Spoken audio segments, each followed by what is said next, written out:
सबको जय मसीह की। परमेश्वर के नाम की महिमा हो। आज हम देखेंगे परमेश्वर द्वारा मूसा का आह्वान। हमने पिछली तो आयतों में देखा था कि बहुत दिनों के बीतने परमेश्वर का राजा मर गया, इसलिए इजरायली कठिन सेवाएं कांड लंबी लंबी सांस लेकर आहा बढ़ने लगे और पुकार उठे, और उनकी दुहाई जो कठिन सेवाएं कांड हुई थी परमेश्वर तक पहुंची। परमेश्वर ने उनका कहना सुनकर अपनी वाचा को जो उसने अब्राहम, इसहाक और याकूब के साथ बांधी थी स्मरण किया, और परमेश्वर ने इजरायलियों पर दृष्टि करके उन पर चित्त लगाया। ये हम जानते हैं कि बहुत ज्यादा है वो कठिन दुखों के अंदर इस समय इजरायली है। वो मिस्र में रह रहे हैं, वहां का जो क्रूर शासक था वो भी मर गया, लेकिन इससे उनका दुख खत्म नहीं हुआ। उससे भी क्रूर है वो दूसरा शासक वहां पर आ गया है। और हम आपको याद दिलाते चलें कि हम पढ़ रहे हैं निर्गमन की किताब, उसका 3रा अध्याय। निर्गमन उसका 3रा अध्याय, परमेश्वर द्वारा मूसा का आह्वान। आप भी निकालिए निर्गमन 3। मूसा अपने ससुर येत्रो नामक विधान के याजक की भेड़ बकरियों को चराता था। जैसा कि हमने पहले देखा कि मूसा ने एक मिस्री को मार दिया था, और ये बात है खुल गई थी, और ये बात है वो राजघराने तक पहुंच गई थी, फिरौन तक पहुंच गई थी, और फिरौन उससे बदला लेना चाहता था। इसलिए चुपके से मूसा है वहां से निकल कर है वो एक याजक के घर पे चला गया था। एक याजक ने रख लिया था, और उसने अपनी बेटी की शादी भी कर दी थी। उसके ससुर का नाम है येत्रो था, और वह उन्हें जंगल की पश्चिमी और हारेब नामक परमेश्वर के पर्वत के पास ले गया। और हारेब नामक पर्वत के पास है उसका ससुर है, उसको ले गया। अपने ससुर के साथ रहते हुए भेड़ बकरियां और जानवर चराया करता था। और परमेश्वर के दूत ने एक कटीली झाड़ी के बीच आग की लो में से उसको दर्शन दिया, और उसने दृष्टि उठाकर देखा कि झाड़ी जल रही है पर भस्म नहीं होती। तो हारे पर्वत के पास, जो कि बहुत मशहूर है, मूसा की वजह से ही मशहूर है, परमेश्वर ने कई बार वहां पर मूसा को दर्शन दिए थे। ये घटना यही है कि मूसा देख रहा है, और मूसा देख रहा है झाड़ी जल रही है लेकिन भस्म नहीं हो रही है। तब मूसा ने कहा, मैं उधर जाकर इस बड़े आश्चर्य कर्म को देखूंगा कि वह झाड़ी क्यों नहीं जल रही। जब लगातार उसने देखा कि झाड़ी से आगे निकल रही लेकिन भस्म नहीं हो रही, तो उसने सोचा कि मैं पास में जाकर देखता हूँ कि झाड़ी जल क्यों नहीं रही है। इतना बड़ा मिराकल कैसे हो रहा है, चमत्कार कैसे हो रहा है। जब यहोवा ने देखा कि मूसा देखने को मुड़ा चला जाता है, तब परमेश्वर ने झाड़ी के बीच से उसको पुकारा, हे मूसा, हे मूसा। मूसा ने कहा, क्या आज्ञा? तो परमेश्वर ने कहा, उधर पास मत आ, और अपने पांव से जूतियों को उतार दे, क्योंकि जिस स्थान पर तू खड़ा है वह पवित्र भूमि है। फिर उसने कहा, मैं तेरे पिता का परमेश्वर और अब्राहम का परमेश्वर, इसहाक का परमेश्वर, याकूब का परमेश्वर हूँ। तब मूसा ने, जो परमेश्वर की ओर देखने से डरता था, अपना मुंह ढांप लिया। तो यहाँ पर हम देखते हैं कि परमेश्वर ने स्वयं है वो मूसा को दर्शन दिए हैं। और मूसा, हम इस पहले ही परमेश्वर और मूसा की मुलाकात में देख रहे हैं कि मूसा परमेश्वर के दर्शन करने से डर जाता है। और आगे भी हम देखते हैं कि बार बार मूसा है बाइबल के अंदर देखते हैं कि परमेश्वर का मुख देखने से, उसका दर्शन करने से डरता रहता है। फिर परमेश्वर ने कहा, मैंने अपनी प्रजा के लोग जो मिस्र में हैं उनके दुख को निश्चय देखा है, और उनकी जो चिल्लाहट परिश्रम करने वालों के कारण होती है उसको भी मैंने सुना है, और उनकी पीड़ा पर मैंने चित्त लगाया है। तो परमेश्वर यहाँ पर स्वयं जो इजरायलियों की बुरी दशा है उसका वर्णन है वो मूसा से कर रहा है, और बता रहा है कि मैंने उन पर चित्त लगाया है, मैंने उनके ऊपर सोच विचार किया है। जो बुरी दशा है इजरायलियों की मिस्र के अंदर हो रही है, इसलिए मैं उधर आया हूँ कि उन्हें मिस्रियों के वश से छुड़ाऊं, और उस देश से निकाल कर एक अच्छे और बड़े देश में, जिसमें दूध और मधु की धाराएं बहती है, अर्थात कनानी, हित्ती, एमोरी, परिजी, हिब्बी, यबूसी लोगों के स्थान में पहुंचाऊं। इसलिए अब सुन इजरायलियों की चिल्लाहट मुझे सुनाई पड़ रही है। परमेश्वर कहता है इजरायलियों की चिल्लाहट मुझे सुनाई पड़ रही है। परमेश्वर कहता है इजरायलियों की चिल्लाहट मुझे सुन पड़ रही है। परमेश्वर को 99 लोगों की चिल्लाहट भी सुन पड़ी थी जब 40 दिन का उन्होंने लगातार है वो फास्ट किया था। परमेश्वर को आपकी और मेरी चिल्लाहट भी सुनाई पड़ेगी यदि हम भी परमेश्वर से दिल से, सच्चे मन से, लगन से अपनी समस्याओं का बखान करेंगे, परमेश्वर को मनाएंगे। 450 साल जो मिस्र के अंदर रहे थे, आज उनकी जो बुरी दशा थी, परमेश्वर ने उनकी चिल्लाहट को आज सुन लिया था और सुनकर उसको, उस चिल्लाहट को, उस दर्द को, उस पीड़ा को दूर करने के लिए भी देखो है परमेश्वर कार्य कर रहा है। मिस्री है, मिस्र देश में उधर लोग हैं जो इजरायली है, वो लगातार प्रार्थना की जा रहे हैं, परमेश्वर की दुहाई दे रहे हैं। और ऐसा नहीं है कि परमेश्वर है वो चुपचाप बैठा है, वो भी इनका जो दर्द है, उनका जो तकलीफ है, उसको दूर करने के लिए इधर काम कर रहा है। लेकिन क्या वो देख रहे हैं उधर से कि काम कर रहा है? उनको तो लगता होगा परमेश्वर हमारी प्रार्थना सुनने में डिले कर रहा है, हमारी प्रार्थना परमेश्वर अब सुनता नहीं है। वो तो सिर्फ उन्हीं की प्रार्थना सुनता था, हमारे पूर्वजों की ही प्रार्थना सुनता था। लेकिन ऐसा नहीं है, हमारे साथ भी ऐसा ही होता है कि हम भी सोचते हैं कि परमेश्वर है हमारी प्रार्थना के ऊपर ध्यान नहीं दे रहा होता है, लेकिन परमेश्वर हमारे लिए बड़ी योजनाएं बना रही होती है। ये बिल्कुल ऐसा ही, कोई छोटा बच्चा सोचे कि मैं पैसे मांगता हूँ, 100 रुपए दे दे पापा, 500 रुपए दे दे, तो बड़ी मुश्किल से रो रा के निकाल के देता है। जबकि ऐसा नहीं होता है।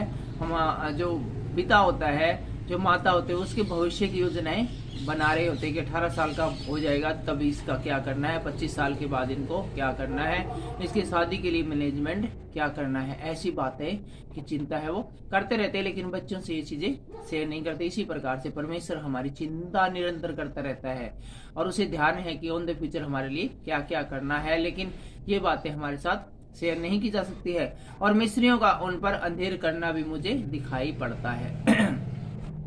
इसलिए मैं तुझे फिरौन के पास भेजता हूँ कि तू मेरी इजरायली प्रजा को मिस्र से निकाल ले आए। और यहाँ पर परमेश्वर स्वयं मूसा से कहता है,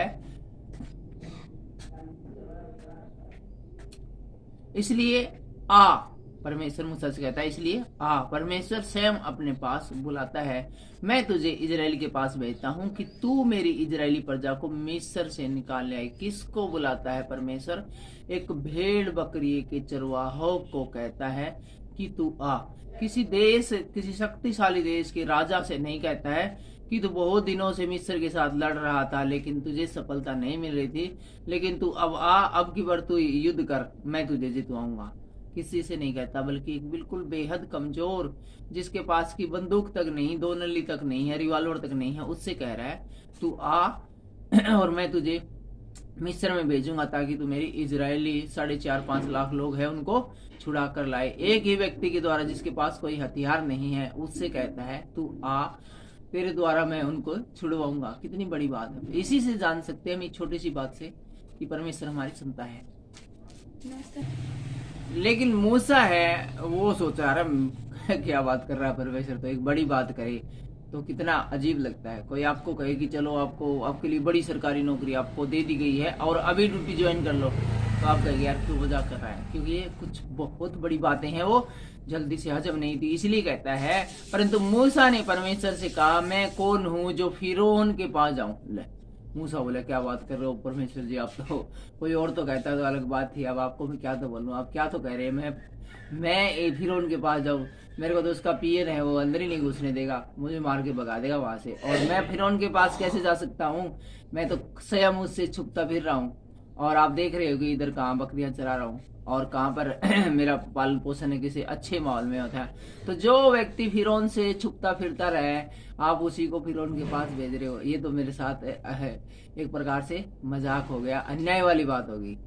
ये सही बात भी है कि आप किसी व्यक्ति से छुपते फिर रहे हो और कोई बोले कि जाओ उसी के पास जा और उससे काम करा के ला, तो आप कैसे करा के लाओगे? आप तो बड़ी आनाकानी करोगे, बड़ी मुसीबत में फंस जाओगे। और बिल्कुल ऐसी बात है मूसा के सामने है वो हो गई, क्योंकि फिरौन को ये बात पता चल गई थी, राजा के वहां को ये पता चल गई थी कि मूसा ने कोई घटना को घटित कर दिया है, उनके एक व्यक्ति को मार दिया है, और जिसके ऊपर धारा 302 लगी हो, और जो कि मौत से बचने के लिए, सजा से बचने के लिए बाहर छुपता फिर रहा हो, वो आदमी कैसे जाए। इसलिए कहा था कि, परंतु मूसा ने कहा, मैं कौन हूँ जो फिरौन के पास जाऊं, मैं कौन हूँ जो फिरौन के पास जाऊं, आप कुछ भी नहीं हो, मैं और आप कुछ भी नहीं है, लेकिन परमेश्वर हमें सब कुछ बनाने वाला, करने में सक्षम है, उसके लिए कोई देरी नहीं। सबसे बड़ा उदाहरण हम मूसा का देख रहे हैं। ध्यान पूर्वक आप वचन को पढ़ते रहिए, सुनते रहिए, वचन को सुनते सुनते आपके अंदर है परमेश्वर की पावर आएगी, ताकत आएगी, आपकी सारी समस्याओं का समाधान है वो हो जाएगा। क्योंकि परमेश्वर जहाँ होता है, परमेश्वर वहां होता है जहाँ परमेश्वर के नाम की चर्चा होती है, और दुख तकलीफ उस जगह को छोड़कर भाग जाते हैं। दुख तकलीफ है ये शैतान की दी हुई होती है, और वो परमेश्वर के वचन और उसकी उपस्थिति के अंदर टिक नहीं सकती, ज्यादा देर तक उसको छोड़कर भागना ही पड़ता है, वो बोर हो जाती है। और इजरायलियों को मिस्र से निकाल ले आऊं, बोले मैं कौन हूँ जो फिरौन के पास जाऊं और इजरायलियों को मिस्र से निकाल ले आऊं, बोले मैं कैसे निकाल ले आऊं जी, मेरे पास कौन सी सेना की हो, बता आप किसके पास आए हो। एक नॉर्मल व्यक्ति आता मूसा के पास, कहता है कि मूसा तू जा और वहां पर है मिस्रियों को निकाल ले आ, जो कि 5-6 लाख लोग है। तो मूसा ये भी कह सकता था कि आप किसके पास आए हो, पहले तो ये बताओ, आप गलत आदमी के पास आ गए, आप अमेरिका के राष्ट्रपति के पास नहीं आ गए हो, जो कि कहते हैं कि जब अफगानिस्तान में से एक व्यक्ति को उठा के लिया, या फिर पाकिस्तान को जो भुखमरी का शिकार है उसको खाली करा दे, या उसको सभी लोगों को दे दे। लेकिन इसने कहा जी क्यों आप कैसा बोल रहे हो, मैं कैसे निकाल के ला सकता हूँ। तो परमेश्वर ने कहा, क्या कहा 12वीं आयत में देखिए, निश्चय मैं तेरे संग रहूंगा। परमेश्वर ने कहा निश्चय मैं तेरे संग रहूंगा। तो उसने कहा मूसा से घबराने वाली बात नहीं है, निश्चय मैं तेरे संग रहूंगा। और जिसके संग परमेश्वर है वो अकेला और बेसहारा कैसे हो सकता है, उसको कैसे किसी का डर लग रहा है। मूसा के ऊपर धारा 302 लगी है, और इसी को भेजता है उसके पास कि तू जा और जाके वहां से उससे फिरौन से मिल। तो देखो कितनी बड़ी बात है कि जो कानून से डरकर भागा हुआ व्यक्ति है उसी को कानून के पास भेज रहा है कि ये काम करा क्या। और 12वीं आयत कहती है निश्चय मैं तेरे संग रहूंगा, और इस बात का कि तेरे भेजने वाला मैं हूँ, तेरे लिए यह चिन्ह होगा कि जब तू उन लोगों को मिस्र से निकाल चुके तब तुम इसी पहाड़ पर परमेश्वर की उपासना करोगे। और बोला इसका मैं एक चिन्ह भी देता हूँ कि मैं तेरे संग हूँ। इस बात का चिन्ह है कि जब तुम उन लोगों को निकाल कर ले आओगे तो इसी पहाड़ पर जहाँ मैं तुझसे बातें कर रहा हूँ तुम मेरी स्तुति आराधना करोगे, मेरी उपासना करोगे। मूसा ने परमेश्वर से कहा, जब मैं इजरायलियों के पास जाकर उनसे कहूँ तुम्हारे पितरों के परमेश्वर ने मुझे तुम्हारे पास भेजा है, तब यदि वे मुझसे पूछे उसका क्या नाम है, तब मैं उसको क्या नाम बताऊं। मूसा बोले ठीक है जी, आप कहते हो तो मैं चला जाता, कोई नहीं, अपना तो आपका आदेश है वो सर्वोपरि। आपने बता दिया कि आप हमारे पूर्वजों के परमेश्वर, और परमेश्वर का कहना न मानने कोई ऐसा तो हो नहीं सकता है। लेकिन वो आपका नाम पूछे भी किसने भेजा, मैं उनसे के जाके कहूँ ये तो बता दो मेरे, किसने तेरे को भेजा, तो मैं क्या बताऊं।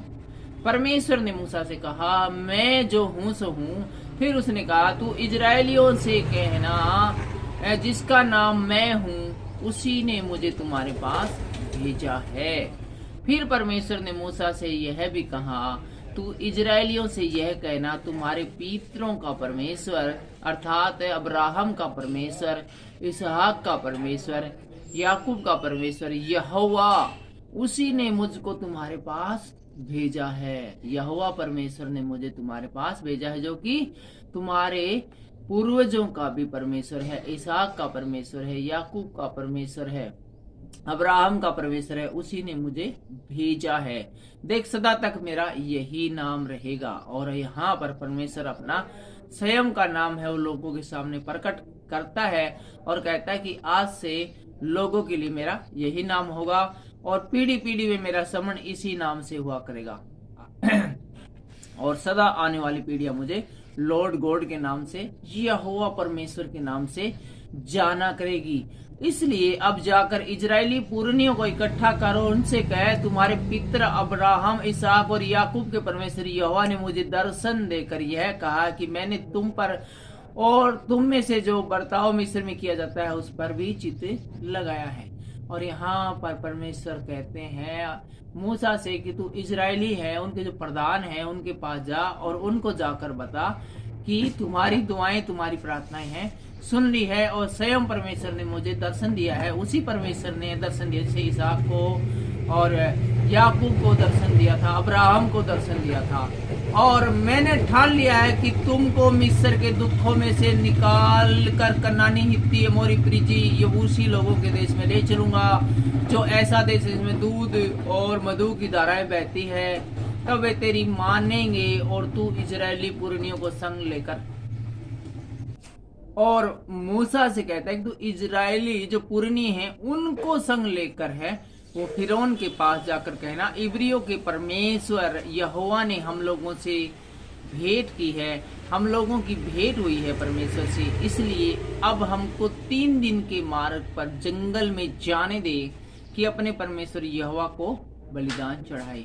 तुम जब इजरायली पुरनियों को लेकर है फिरौन के पास जाओगे और उससे कहोगे कि हमें 3 दिन के मार्ग पर जंगल में जाने दे, वहां पर हमें जाकर अपने परमेश्वर की स्तुति आराधना करनी है, तो वो तुम्हें और वहां पर बलिदान चढ़ाना है और तब वो तुम्हें जाने देगा। और 19वीं आयत में कहते हैं, मैं जानता हूं कि मिस्र का राजा तुमको जाने न देगा, वरन बड़े बल से दबाए जाने पर भी न जाने देगा। और वो बड़ा कठोर हृदय का है, और ये उसके लिए एक बड़ी बात है कि इतनी बड़ी इजरायली प्रजा को वो जाने दे जिनसे वो कठिन सेवाएं कराता है।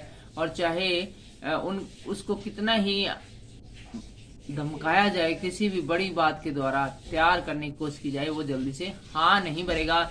इसलिए मैं हाथ बढ़ाकर उन सब आश्चर्य कर्मों से जो मिस्र के बीच करूंगा उस देश को मारूंगा। वो जब मेरा कहना नहीं मानेगा फिरौन, तब मैं बड़े आश्चर्य कर्म करके उस देश को मारूंगा, उस देश को मारूंगा। पूरे देश को ही मारने की जिक्र है यहाँ पर। और उसके पश्चात वह तुमको जाने देगा, और जब मैं उस देश को मारूंगा उसमें विपत्तियां डालूंगा, तब वो तुम लोगों को जाने देगा। तब मैं मिस्रियों से अपनी इस प्रजा पर अनुग्रह कराऊंगा, और जब तुम निकलोगे तब छूछे हाथ न निकलोगे। और इसके अलावा कहता है कि जब मैं उनके ऊपर मिस्रियों पर विपत्ति डालूंगा, तब वो अंत तक तुम्हें जाने देंगे, और तुम खाली हाथ मिस्र से नहीं आओगे, बल्कि उन्हीं लोगों के द्वारा तुम पर अनुग्रह कराऊंगा, और तुम खाली हाथ नहीं बल्कि भरे हुए भंडारों के साथ है, मेरे साथ है, वो मेरे बताए हुए देशों में जाने पाओगे। 22वीं आयत कहती है, वरन तुम्हारी एक एक स्त्री अपनी अपनी पड़ोसन और उसके घर में रहने वाली से सोने चांदी के गहने और वस्त्र मांग लेगी, और तुम उन्हें अपने बेटों बेटियों को पहनाना। इस प्रकार तुम मिस्रियों को लूटोगे, और तुम एट द लास्ट मिस्रियों को लूटते हुए है वो जिन देशों में मैंने तुम्हें पहुंचाने की बात की है वहां पहुंचने पाओगे। आज के इस वीडियो में, पर्टिकुलर वीडियो में बस इतना ही। अगले वीडियो में हम देखेंगे मूसा का अद्भुत सामर्थ्य पाना, लेकिन फिलहाल के लिए इतना ही।